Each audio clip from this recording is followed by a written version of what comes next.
السلام عليكم، كي دايرين؟ لاباس عليكم؟ بخير؟ كلشي مزيان ان شاء الله. يا ربي تكونوا كاملين كما العاده بخير وعلى خير. ما غاديش نطول عليكم وغادي نقول لكم كما العاده.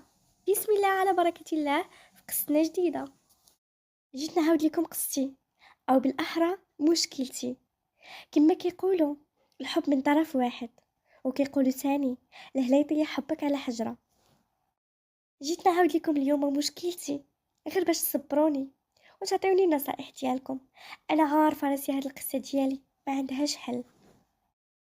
عمرني كنت كنظن يجي شي نهار حتى انا نعاود لكم قصتي، حتى لدابا حيتاش قلبي عمر.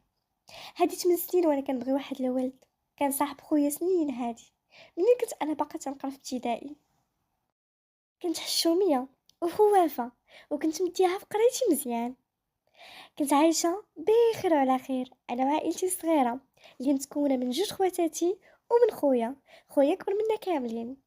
الحمد لله كبرنا ما عندناش وما خصناش، وكبرنا في عائله محافظه جدا. حتى النهار كما عاودت لكم اللي تعرف خويا على صاحبه، وكان كيجي عنده ديما للدار، كانوا كيراجعوا. بقينا هكا سنين وايام، حتى لواحد الوقيته ما بقات عنده حتى علاقه مع هاد الدري. صافي ما بقيناش نسمعوا سيرته في الدار، تنسى. حتى لواحد النهار كنت مشيت مع اختي تشري البنت حويجات، كانت عندي ديك الساعه 15 عام. حتى دخلنا لواحد المحل كان هو تيبيع فيه. انا ما عرفتوش حيت كنت صغيره ما نعقلش عليه، غير اختي اللي عرفاته. قالت لي انت هو فلان، سلمت عليه، سلم علينا، صافي عرفنا. انا من هذيك الساعه ما عرفتش كيفاش بغيته، كنت في سن المراهقه. هذيك الساعه اللي شفتو كيعجبني، صافي مشينا بحالنا. وليت تنفكر فيه بزاف، وليت تنبغي غير يمتى نمشي لمدينته، نمشي للمحل ونشوفه، حيت هو كان في مدينه انا غير في الباديه. ومع كنت كنقرا ما كنتش تنمشي لهاديك المدينه بزاف، واخا عندنا فيها الدار. يمكن في هاد 8 سنين يلا شفتوش 4 المرات. كنت كل مره في عام تنشوفو فيها، تنبغيه كتر وكتر. ما كنتش عارفه راسي هاد الحب غادي يطول، واخا ما تنشوفوش ما تنعرفش عليه بزاف د الحوايج، غير سميتو وكنيتو اللي كنت كنعرفها. حتى لهاد السيمانه جيت للدار اللي عندنا في مدينته. واحد النهار كنت خارجه، شفتو في واحد الجرده كاين تيشري واحد الصباط صغير. تجمدت في بلاصتي، ما عرفت نزيد ولا نحبس. هو مشى، انا بقيت واقفه في بلاصتي. ظنيت يكون عنده ولد، ولكن غير كنصبر في راسي تنقول يكون غير ولد اختو ولا ولد خوه. تنشري ليه حتى اليوم واقفه في السرجم، حتى كنشوفو دايز من حدا دارنا، هو ولده. يمكن عنده شي 5 سنين. تما زدت صدمت، والدموع ما بغوش يحبسوا ليا. كنت كنتمنى نتلاقى معاه في ظروف احسن من هذه، ونتلاقى معاه شي مره ويبغيني كما بغيته. ولكن مع الاسف كان الحب من طرف واحد. كنصبر راسي كون كان فيه خير كون بقى.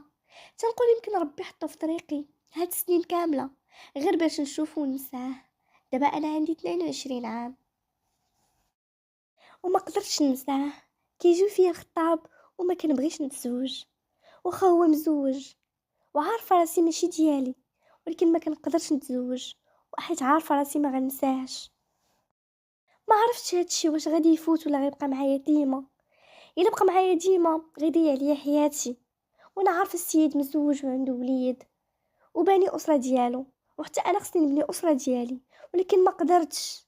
بغيتكم تنصحوني وتقولوا لي شنو غادي ندير وتفيقوني من هاد القلبه اللي انا فيها. ما قدرت نعاود قصتي لحتى شي واحد، حتى من خواتاتي ما قدرتش نهضر معاهم. صبرت حتى عييت.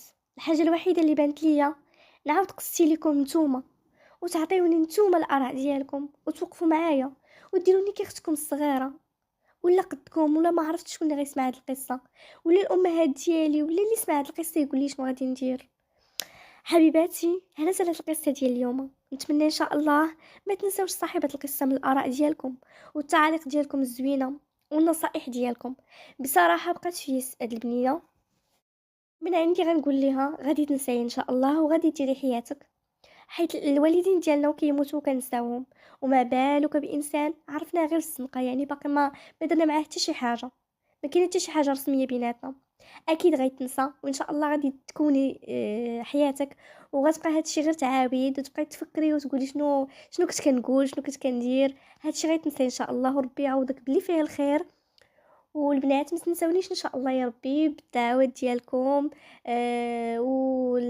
لي لايك ديالكم لي صابوني ديالكم، اللي نسات تصابوني ما دارتهاش ديرها، ومرحبا بكم، ونتمنى إن شاء الله نكون عند حسن ظنكم. بسلام عليكم.